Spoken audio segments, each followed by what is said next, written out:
Hello friends, good morning. स्वागत है आपका हमारे YouTube channel classes for RAS. और आज की जो हमारी क्लास होगी वो होगी आरएएस मेन।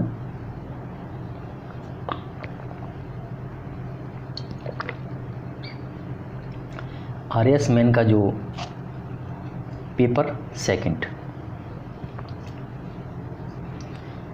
सेकंड है और उस पेपर सेकंड की जो इकाई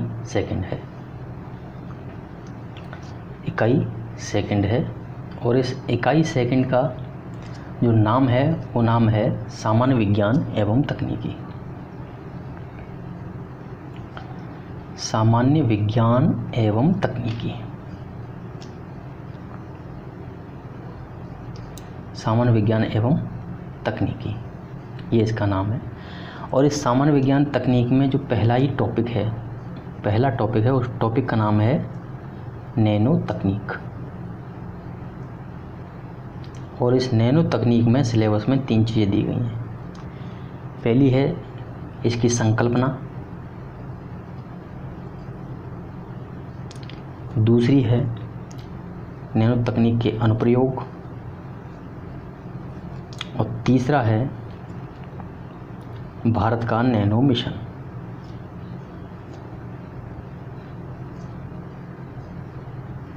भारत का नैनो मिशन, ये है हमारा आज का टॉपिक, नैनो तकनीक।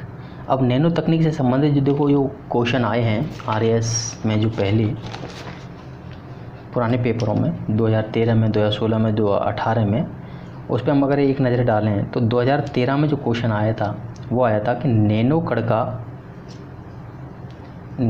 का आकार क्या होता है। ठीक है, नैनो कण का आकार क्या होता है एवं इसकी उपयोगिता के 2 उदाहरण दीजिए। और ये 2 नंबर का क्वेश्चन था। ठीक है, नैनो कण का आकार क्या है और उसकी उपयोगिता के 2 उदाहरण दीजिए। ये 2 नंबर का क्वेश्चन था। ये 2013 में आया था और 2016 में कोई क्वेश्चन नहीं आया। और उसके बाद में 2018 में क्वेश्चन आया। देखो 2018 में जो क्वेश्चन आया है वो आया है भारत का नैनो मिशन।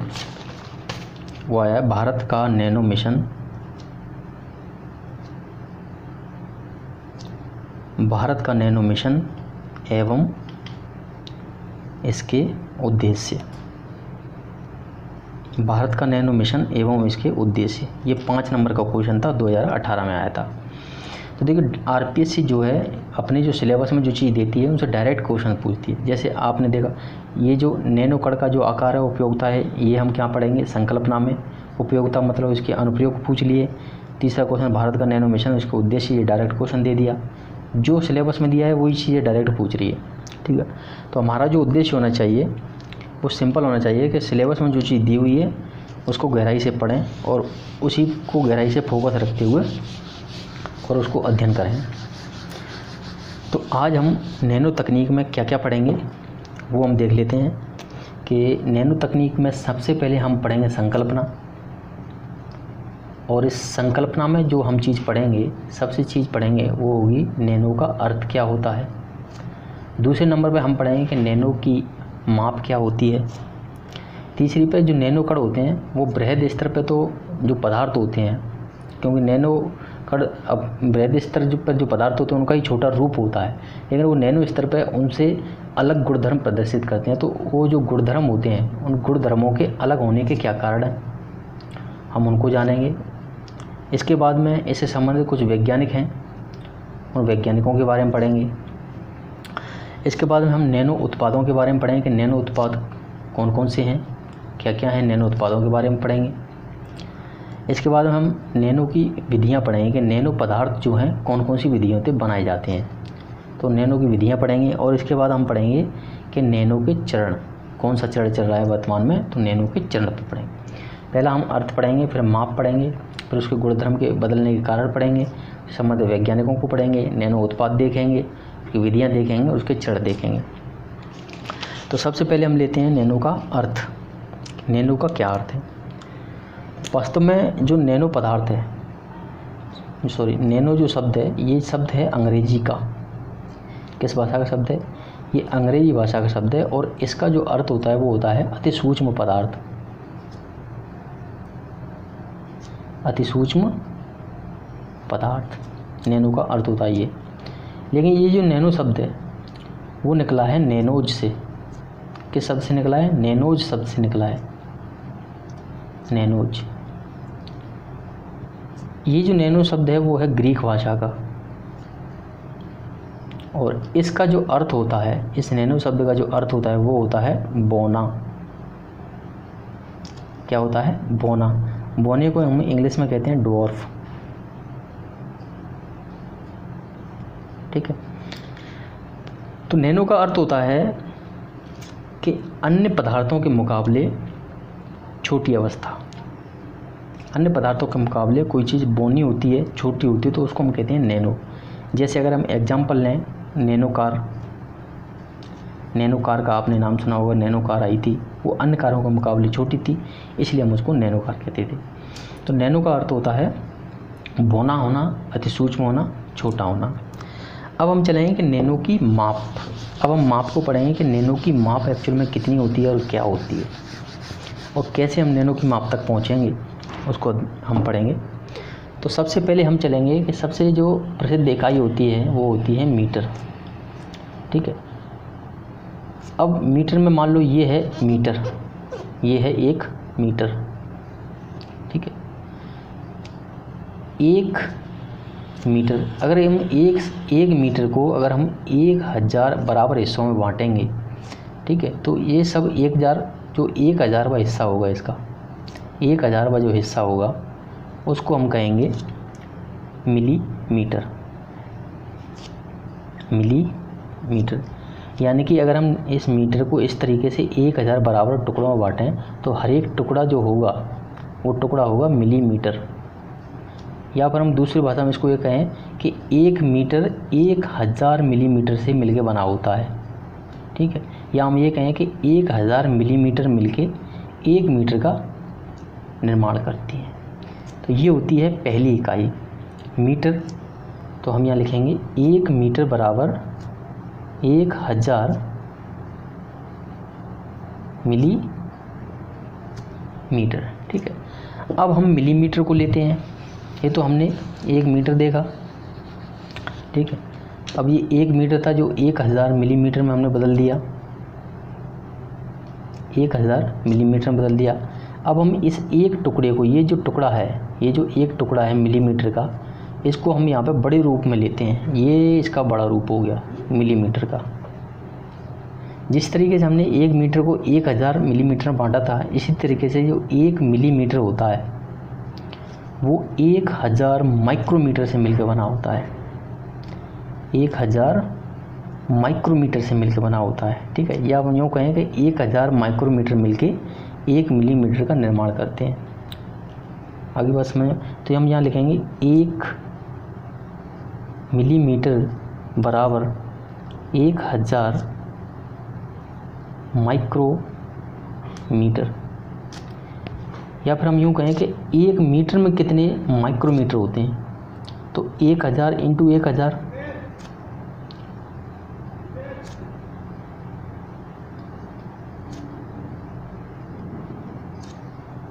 एक मीटर बराबर 10 लाख माइक्रोमीटर होते हैं। ठीक है। तो ये हमने दूसरी माप देख ली। यानी कि इसके अगर 1000 बराबर हिस्से किए जाएं तो ये जो ये सब हिस्से होंगे बराबर, ये सब माइक्रोमीटर कहलाएंगे। अब हम इस माइक्रोमीटर को लेते हैं बड़े रूप में लिखते हैं हम इसको। ठीक है। ये है आपका 1 माइक्रोमीटर। जिस तरीके से हमने 1 मीटर को 1000 मिलीमीटर में बांटा था, 1 मिलीमीटर 1000 माइक्रोमीटर में थी, इसी तरीके से 1 माइक्रोमीटर 1000 नैनोमीटर में बटी हुई होती है। नैनोमीटर में बनी हुई है। यानी कि हम यूँ कहें कि 1000 नैनोमीटर मिलके 1 माइक्रोमीटर का निर्माण करते हैं। ठीक है। तो इस तरह से हमारे समझ में आता है कि मीटर के बाद में मिलीमीटर, मिलीमीटर के बाद में माइक्रोमीटर, माइक्रो के बाद में आता है नैनो। तो नैनो एक्चुअल में एक माप होती है जिससे हम पदार्थों को मापते हैं। नैनो एक्चुअल में एक माप होती है जिसके द्वारा किसी पदार्थ को मापा जाता है। और नैनो स्तर पर पाए जाने वाले जो पदार्थ कण होते हैं उनको हम नैनो कण कहते हैं। ठीक है। तो इस तरीके से अगर हम देखें तो 1 माइक्रोमीटर बराबर 1000 नैनोमीटर, ठीक है। लेकिन 1 मीटर में कितने नैनोमीटर होते हैं, इसको हम निकालें तो हमने यहाँ पे निकाले थे 10 लाख माइक्रोमीटर निकाले थे हमने 1 मीटर में, ठीक है। चूँकि 1 माइक्रोमीटर में 1000 मिली नैनोमीटर होते हैं, इसलिए हम 1000 का इसमें गुणा करेंगे तो 1 मीटर बराबर यहाँ पे आ जाएंगे 1 2 3 4 5 6 7 8 9, यानी कि ये 9 का मतलब हो गया 1 मीटर बराबर 1 अरब नैनोमीटर। इसलिए आपने किताबों में पढ़ा होगा कि 1 नैनोमीटर 1 मीटर का 1 अरबवा हिस्सा होता है, 1 अरबवा हिस्सा होता है, 1 अरबवा हिस्सा होता है। या हम यूँ कहें कि 1 अरब नैनोमीटर मिलकर 1 मीटर का निर्माण करते हैं। तो ये थी नैनोमीटर की माप, ठीक है। यानी कि 1 मीटर में 1000 मिलीमीटर होते हैं, 1 मिलीमीटर में 1000 माइक्रोमीटर होते हैं। इसके बाद में 1 माइक्रोमीटर में 1000 नैनोमीटर होते हैं, ठीक। अब जो नैनो पदार्थ होता है या नैनो कण की तो हमने माप देखी कि जो नैनो कण का माप होता है वो होता है 10⁻⁻⁹। हम इसकी ये माप होती है। इसको कैसे निकालते हैं वो हम आगे देखते हैं।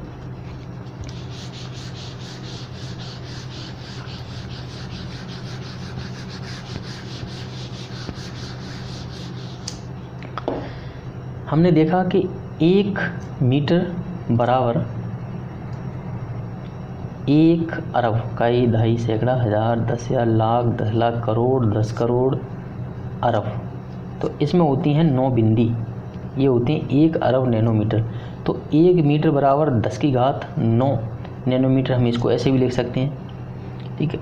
अगर आप गणित की भाषा में जानते हो कोई चीज़ इधर से इधर आएगी तो वो माइनस हो जाती है, तो हम इसको इधर से इधर लिखेंगे, इधर से इधर लिखेंगे और इसको हम मीटर में तब्दील करेंगे।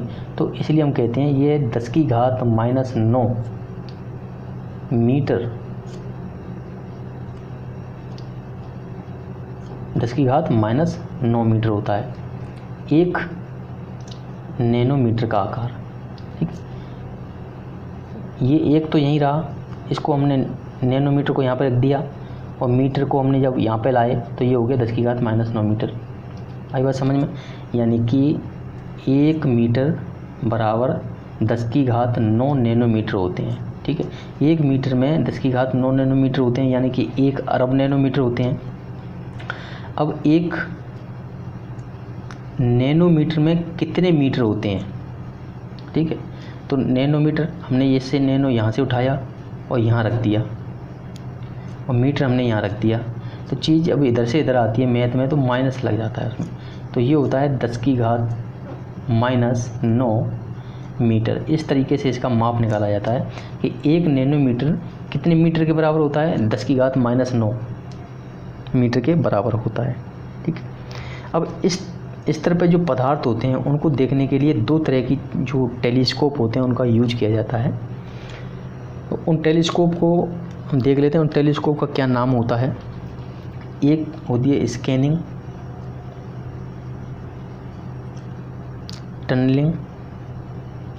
टनलिंग माइक्रोस्कोप,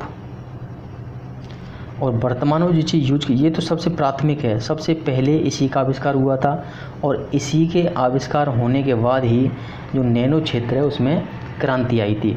इसके द्वारा छोटी छोटी चीज़ों को देखा जाने लगा और उसी के आधार पर पदार्थ बनाए जाने लगे। वर्तमान में जो चीज़ यूज में ली जाती है वो है एटॉमिक फोर्स माइक्रोस्कोप। ये एटॉमिक लेवल पे काम करने वाली माइक्रोस्कोप होती है, इसे एटॉमिक फोर्स माइक्रोस्कोप कहा जाता है। तो ये हमने अभी नैनो का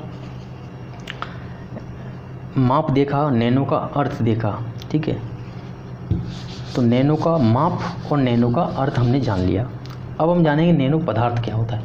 ये तो है नैनो कण का आकार 10⁻⁹ मीटर, ठीक है। लेकिन इन्हीं कणों से मिलकर जो पदार्थ बनते हैं, उन पदार्थ का थोड़ा आकार तो बढ़ेगा।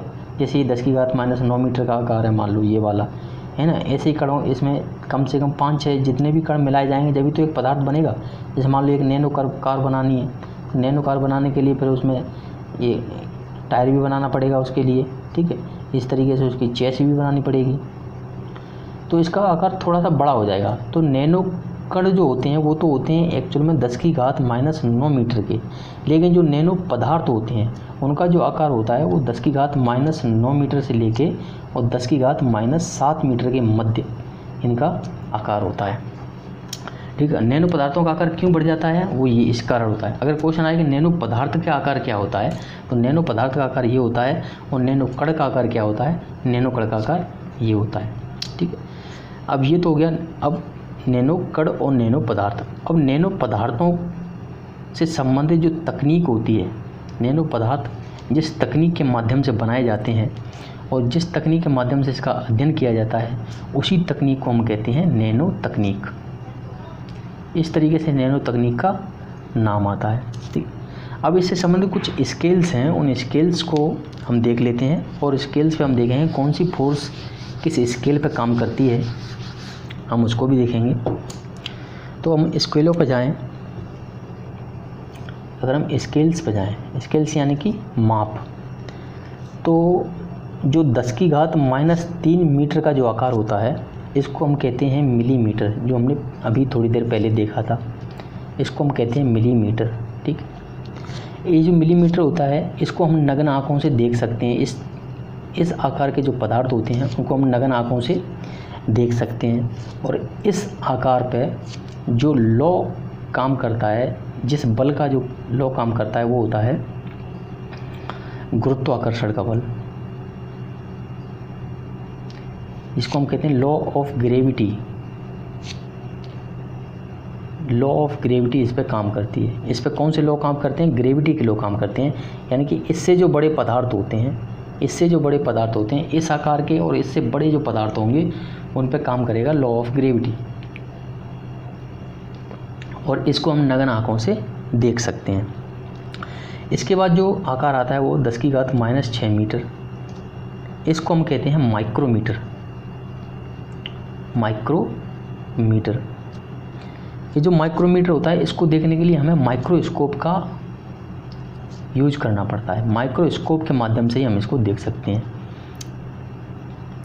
अब इसके और इसके बीच में जो पदार्थ होते हैं 10⁻³ से लेके और 10⁻6 के बीच में ये जो पदार्थ होते हैं, इन पदार्थों पर जो फोर्स काम करती है वो फोर्स होती है लॉ ऑफ वीक फोर्सेज। जो कमज़ोर बल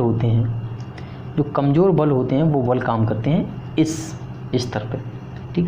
ये क्वेश्चन आ सकता है कि 10⁻³ से लेकर 10⁻6 माइक्रोमीटर लेवल पे कौन से फोर्सेज काम करते हैं, कौन से बल काम करते हैं, तो ये होते हैं कमज़ोर बल, ठीक।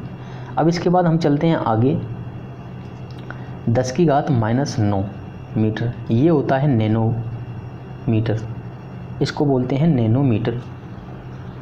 नैनोमीटर को देखने के लिए भी माइक्रोस्कोप का यूज किया जाता है।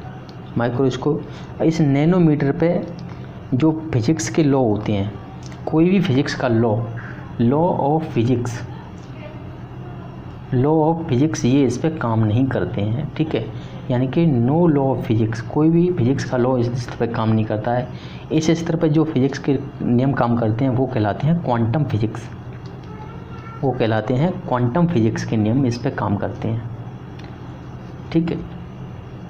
तो ये हमने देखा क्वांटम फिजिक्स के काम करते हैं। इसके बाद हम एक और दो माप और देख लेते हैं, 10⁻12 और 10⁻15। -12 को कहा जाता है पिकोमीटर, ठीक है, और 10⁻15 को कहा जाता है फेंटोमीटर। इन दोनों की जो माप होती है इस पे भी क्वांटम फिजिक्स काम करती है, ठीक है। और ये होती है एटॉमिक स्केल, यानी कि 10⁻12 ये होता है एक अणु का आकार, और 10⁻15 ये होता है एक परमाणु का आकार, ठीक है। ये है अणु का आकार, ये है परमाणु का आकार। इस तरीके से माप होती हैं, और किस माप पे कौन सा लॉ काम करता है वो हमने देखा। अब चलेंगे हम इसको बैठा दें।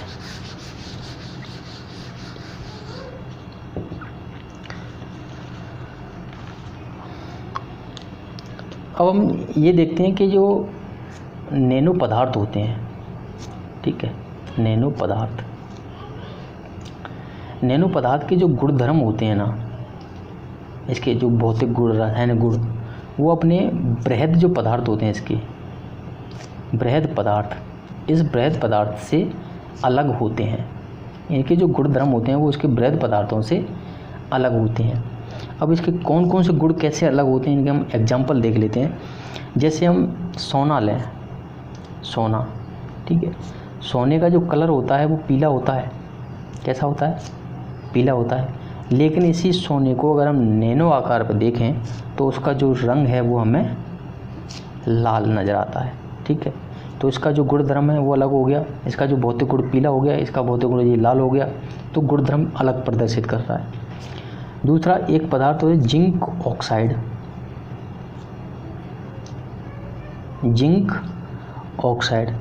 जिंक ऑक्साइड जो होता है अपने बृहद स्तर पर पारदर्शी नहीं होता है, ठीक है, पारदर्शी नहीं होता है, जबकि ये अपने नैनो स्तर पर जाके पारदर्शी हो जाता है, ठीक है। ये अलग गुणधर्म प्रदर्शित कर रहा है। तीसरा हम देखें एल्यूमिनियम।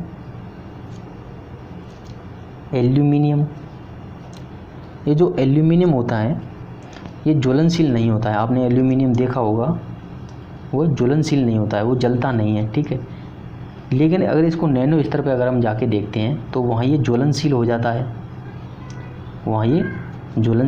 है, ज्वलनशीलता का गुण प्रदर्शित करता है। इसके बाद एक हम लेते हैं तांबा। जो तांबा होता है वो ना तो पारदर्शी होता है, ना लचीला होता है, और अधिक मजबूत भी नहीं होता है, लेकिन नैनो स्तर पर जाके ये पारदर्शी हो जाता है। तांबा जो है पारदर्शी हो जाता है नैनो स्तर पर जाके, और लचीला भी हो जाता है, और साथ ही साथ में ये अधिक मजबूत भी हो जाता है। नैनो स्तर पर अधिक मजबूत भी हो जाता है, ठीक है। तो इस तरीके से ये गुण होते हैं अपने बृहद स्तर से ये अलग गुण प्रदर्शित कर रहे हैं। तो इन गुणों को प्रदर्शित करने के क्या कारण हैं, इनको अलग प्रदर्शित करने के क्या कारण हैं, और उन कारणों को जानेंगे कि ये जो गुणधर्म अलग प्रदर्शित कर रहे हैं। जैसे जो सोना है वो पीला होता है लेकिन लाल नज़र आ रहा है हमें नैनो स्तर पर। जिंक ऑक्साइड है वो पारदर्शी नहीं है लेकिन पारदर्शी नज़र आ रही है। एल्यूमिनियम है जो ज्वलनशील नहीं होता है लेकिन ज्वलनशील नज़र आ रही है। तांबा है वो पारदर्शी नहीं होता है, हमने देखा है तांबा पारदर्शी नहीं होता है, लचीला भी नहीं होता है, वो थोड़ा ठोस रूप होता है, अधिक मजबूत भी नहीं होता है। लेकिन नैनो स्तर पर ये पारदर्शी, लचीला और अधिक मजबूत हो रहा है। तो इसके क्या कारण है?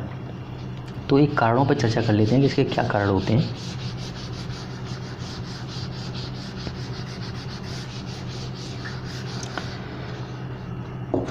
तो इसका जो पहला कारण गुणधर्म क्यों अलग प्रदर्शित कर रहा है, तो पहला कारण होता है कि नैनो स्तर पर परंपरागत भौतिकी के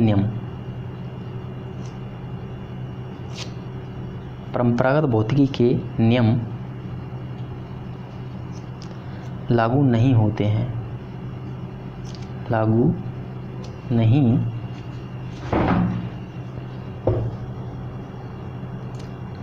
हैं, ठीक है।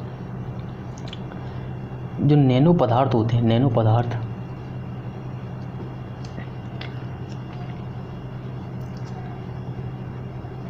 क्वांटम फिजिक्स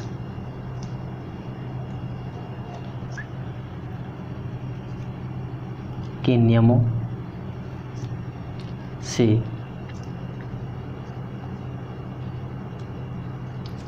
प्रभावित होता है।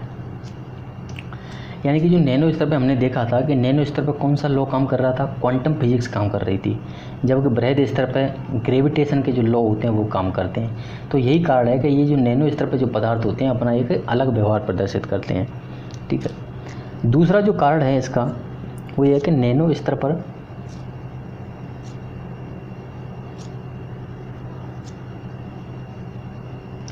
किसी पदार्थ की सतह, नैनो स्तर पर किसी पदार्थ की सतह प्रति इकाई आयतन अत्यधिक बढ़ जाता है, अत्यधिक बढ़ जाता है, जिसके फलस्वरूप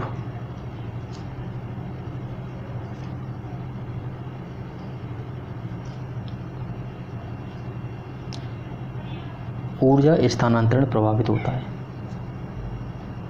ऊर्जा स्थानांतरण प्रभावित होता है, ऊर्जा स्थानांतरण प्रभावित होता है और पदार्थ मूल भौतिक गुणों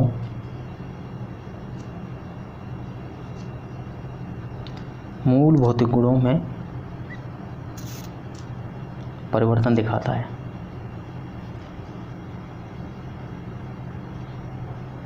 देखो जैसे ये नैनो कण है एक, है ना, ये बहुत ही छोटे आकार का नैनो कण है, या हम इसको बड़े आकार पे ले लें, ये एक नैनो कण है और इसके जो बृहद आकार के जो पदार्थ होंगे, वो बृहद आकार के पदार्थ बृहद कणों से मिलकर बने होते हैं, इस तरीके से मिलकर बने होते हैं। तो इसके जो पदार्थ जब मिलकर बने होते हैं तो इनका जो आकार और जो आयतन होता है, प्रति इकाई आयतन होता है, वो इसके मुकाबले कम होता है। इसका जो प्रति इकाई आयतन होता है ना, जगह घेरने की जो क्षमता होती है और साथ ही साथ जो सतह होती है, ये सतह होती है, ये चीज़ें बढ़ जाती हैं। नैनो स्तर पर आगे ये चीज़ें बढ़ जाती हैं, जिसके कारण क्या होता है, ये जो ऊर्जा का स्थानांतरण होता है इसका अपने परिवेश के साथ, वातावरण के साथ में, वो क्या होता है, वो बदल जाता है। और जब ऊर्जा का स्थानांतरण बदलेगा, ऊर्जा का जो स्थानांतरण है वो बदलेगा, तो पदार्थ के भौतिक गुण और रासायनिक गुण बदलने लग जाते हैं। तो इस तरीके से ये दूसरा एक कारण होता है, जिसके कारण से पदार्थ अपने भौतिक गुणों से अलग नजर आते हैं। तीसरा इसका एक कारण है, उसको देखते हैं। इसका जो आयतन होता है ना, आयतन के सापेक्ष सतही क्षेत्रफल, आयतन के सापेक्ष सतही क्षेत्रफल के बढ़ने से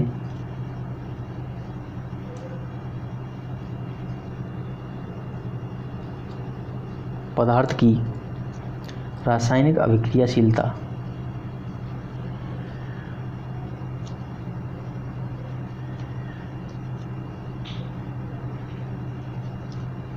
बढ़ जाती है। जब रासायनिक अभिक्रियाशीलता बढ़ेगी तो उसके जो रासायनिक गुण होंगे वो बदल जाएंगे, तो उसके रासायनिक गुण बदल जाते हैं।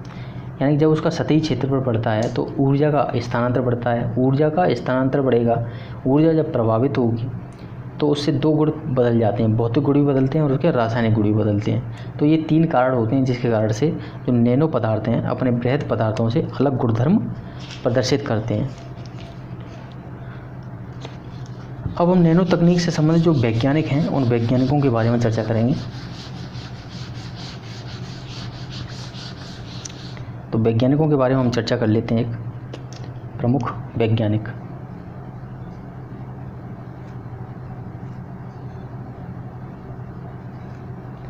तो नैनो तकनीक से संबंधित जो पहला सबसे प्रमुख वैज्ञानिक है जिसका नाम है रिचर्ड फेनमैन। रिचर्ड फेनमैन, ये जो रिचर्ड फेनमैन थे यूएसए के, कहाँ के थे, यूएसए के, और ये एक प्रसिद्ध भौतिक शास्त्री थे, यूएसए के थे और भौतिक विज्ञान के ये विख्याता थे, भौतिक शास्त्री थे। ठीक, इन्होंने 1989 में एक भाषण दिया था एक सभा में। 1989 में एक वैज्ञानिकों की सभा चल रही थी, उस वैज्ञानिकों की सभा में एक नाम दिया था, भाषण दिया था, और उस भाषण का जो नाम था वो था there is plenty at the bottom, there is plenty at the bottom, sorry, there is plenty of the room, there is plenty of the room at the bottom, there is plenty, यानी कि यहाँ पर क्या है, plenty मतलब खाली जगह है, खाली स्थान है, of the room, और रूम में खाली जगह है, at the bottom, रूम की जो जिस तरीके से ये रूम है वो कह रहे हैं कि इस रूम का जो तल है द बॉटम, इस बॉटम में बहुत सारी जगह है। भले ही आपको ये नज़र आ रही है आपको, ये फर्श नज़र आ रही है, लेकिन ये फर्श में बहुत सारी जगह है। वो ये कहना चाह रहे हैं इसके माध्यम से कि आप जब परमाणु स्तर पर जाके देखोगे, परमाणु स्तर पर जाके देखोगे तो आपको बहुत सारी खाली जगह नज़र आएगी। क्योंकि परमाणु आपने देखा होगा, परमाणु क्या होता है, परमाणु बहुत खोखला होता है, 95% परमाणु जो है खोखला होता है। तो इसी आधार पर वो कहते हैं कि अगर परमाणु स्तर पर अगर आप काम करोगे तो परमाणु स्तर पर आप देखोगे बहुत सारी खाली जगह आपको नज़र आएगी और उस खाली जगह को भरने की ज़रूरत है। इसी के मद्देनज़र इन्होंने इस तरीके का ये भाषण दिया था। और ये जो रिचर्ड फेनमैन है, इनको कहा जाता है the father of nano technology. इसी भाषण के आधार पर इनको the father of nano technology कहा गया, the father of nano technology. The father of nano technology किसे कहा जाता है? Richard Feynman. ये यूएसए के भौतिक शास्त्री थे। इन्होंने 1959 में एक भाषण दिया था, there is plenty of the room at the bottom, यानी कि रूम के तल में काफ़ी जगह है, ठीक। और इसी के आधार पर वो कहते हैं कि अगर परमाणु जो है, उस परमाणु का अगर स्वतंत्र रूप से उपयोग कर लिया जाए तो विनिर्माण के क्षेत्र में, वो कहना चाह रहे हैं कि अगर पर्टिकुलरली परमाणु के स्तर पर लोग वैज्ञानिक हैं अगर काम करना सीख जाएंगे, अभी हम परमाणु स्तर पर काम नहीं करते हैं, अभी हम जैसे ये ईंट बनाई हमने, है ना, ईंटों से एक मकान बनाते हैं हम, जिस तरीके से ईंट लगाते हैं, दीवार बनाते हैं, इसी तरह से कहना चाह रहे हैं कि हम एक एक पर्टिकुलर परमाणु को जोड़ के चीज़ें बनाएं, इस तरीके से, ठीक है, इस तरीके से एक एक पर्टिकुलर परमाणु को जोड़कर हम चीज़ें बनाएं। इनके भाषण का जो उद्देश्य था वो ये था कि हमें एक एक पर्टिकुलर परमाणु के साथ में खेलना चाहिए, इसलिए इनको the father of nano technology कहा जाता है। ये थे आपके रिचर्ड फेनमैन। तो पहले वैज्ञानिक, प्रमुख वैज्ञानिक रिचर्ड फेनमैन, 1959 इन्होंने भाषण दिया। ये यूएसए के थे, भौतिक शास्त्री थे। इन्होंने भाषण दिया था there is plenty of the room at the bottom, यानी कि रूम के तल में काफ़ी जगह है। इसी आधार पर इनको the father of nano technology कहा जाता है। और इन्होंने कहा था कि परमाणु को स्वतंत्र रूप से अगर प्रयोग किया जाए तो हम विनिर्माण के क्षेत्र में बहुत ज़्यादा क्रांति ला सकते हैं। इसके बाद में एक वैज्ञानिक आते हैं नंबर 2, जिनका काफ़ी नाम है। नंबर 2 वैज्ञानिक है नारियो तानीगुची। नारियो तानीगुची, ये जापान के हैं। ये कहाँ के वैज्ञानिक थे? जापान के। और टोक्यो यूनिवर्सिटी जो थी, टोक्यो यूनिवर्सिटी में ये प्रोफेसर हुआ करते थे, ठीक है, प्रोफेसर थे। इन्होंने 1974 ईस्वी में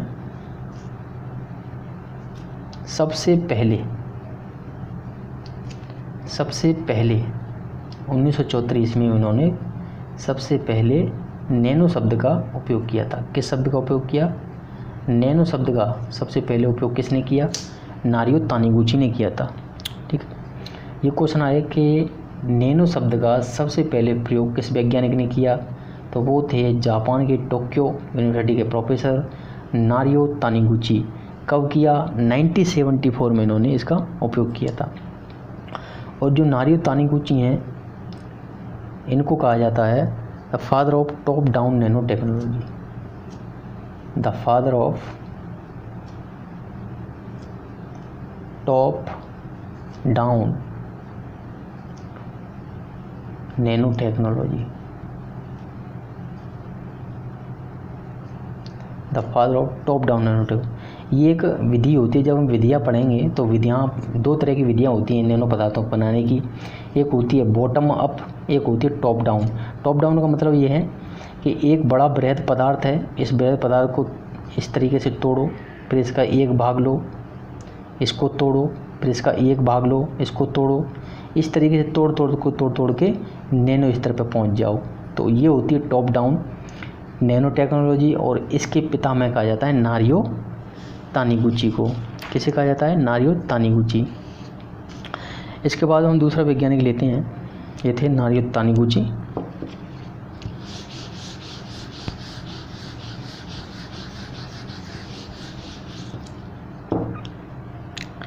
नंबर 3 ये हैं एरिक डेक्सलर। एरिक डेक्सलर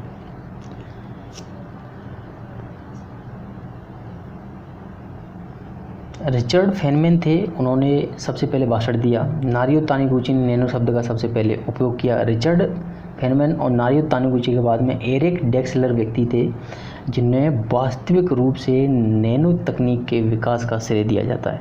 ठीक है, तो हम यहाँ पर कहेंगे नैनो तकनीक के विकास, नैनो तकनीक के विकास का वास्तविक श्रेय, नैनो तकनीक के विकास का वास्तविक श्रेय इनको जाता है। तो नैनो तकनीक के विकास का वास्तविक श्रेय किसको दिया जाता है? एरिक ड्रेक्सलर को दिया जाता है। ठीक, इन्होंने एक पुस्तक लिखी थी और उस पुस्तक का नाम है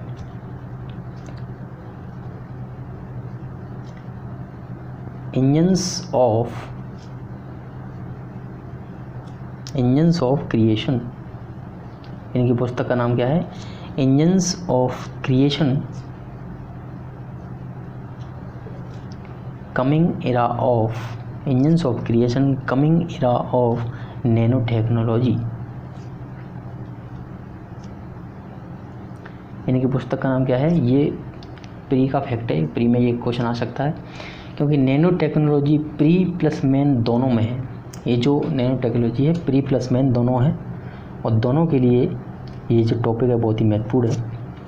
तो एरिक ड्रेक्सलर ने वास्तविक श्रेय दिया जाता है नैनो टेक्नोलॉजी के विकास का और इन्होंने एक पुस्तक लिखी थी, उस पुस्तक का नाम था engines of creation coming era of nano technology. और ये जो एरिक ड्रेक्सलर हैं इनको कहा जाता है the father of bottom of nano technology, the father of bottom of nano technology.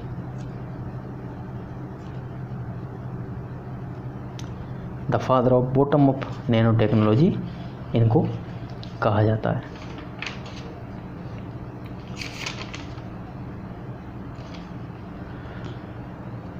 तो ये इस तरीके से ये हो जाते हैं वैज्ञानिक। और वैज्ञानिकों में एक भारत के वैज्ञानिक और हैं, उनको हम देख लेते हैं।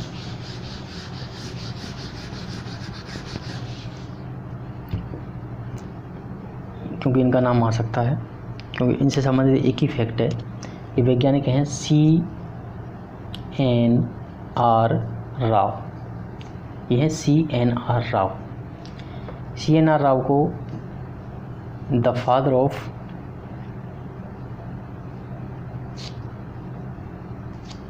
नैनो टेक्नोलॉजी,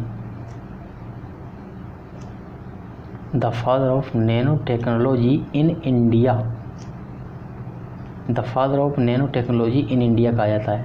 यानी कि भारत में नैनो टेक्नोलॉजी के जो पिता हैं वो किसे कहा जाता है? वो कहा जाता है CNR राव को कहा जाता है।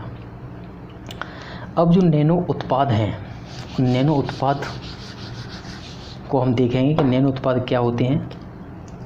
तो नैनो उत्पाद या हम कहें नैनो पदार्थ, तो ये जो नैनो पदार्थ होते हैं उनको दो भागों में बांटा गया है।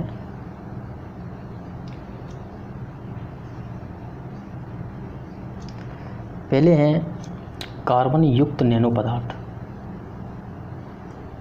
कार्बन युक्त नैनो पदार्थ, और दूसरे होते हैं कार्बन रहित नैनो पदार्थ, कार्बन रहित नैनो पदार्थ। कार्बन युक्त नैनो पदार्थ, कार्बन रहित नैनो पदार्थ। कार्बन युक्त जो नैनो पदार्थ हैं उनमें आपका ग्रेफीन आता है, ग्रेफीन, और graphene carbon nano tubes, carbon nano tubes, और उसके बाद में फुलेरीन भी आता है इसमें, फुलेरीन। ठीक है, इस तरीके से ये कार्बन, क्योंकि इनमें कार्बन का अंश होता है इसलिए इसको कार्बन युक्त नैनो पदार्थ कहते हैं। और कार्बन रहित नैनो पदार्थ भी होते हैं, इनका हम कल अध्ययन करेंगे। तो आज का जो हमारा टॉपिक था, वो लेक्चर था जो हम आज समाप्त करते हैं, यहीं पर समाप्त करते हैं। और कल जो हम ये जो पदार्थ हैं इनका हम विस्तृत रूप से अध्ययन करेंगे कि कार्बन युक्त नैनो पदार्थ क्या हैं, कार्बन रहित नैनो पदार्थ क्या है, और नैनो पदार्थ क्या हैं और उनका उपयोग क्या है। हम उनका कल अध्ययन करेंगे। और आप सभी फ्रेंड्स से निवेदन है कि अगर आपको हमारा चैनल या क्लास अच्छी लगती है तो उसको लाइक करें और कमेंट करें। साथ ही साथ हमारे चैनल को आप सब्सक्राइब करना ना भूलें, सब्सक्राइब करें। और साथ ही साथ अगर आपको अच्छा लगता है तो इसको अपने दोस्तों के साथ शेयर ज़रूर करें। जय हिंद, जय भारत।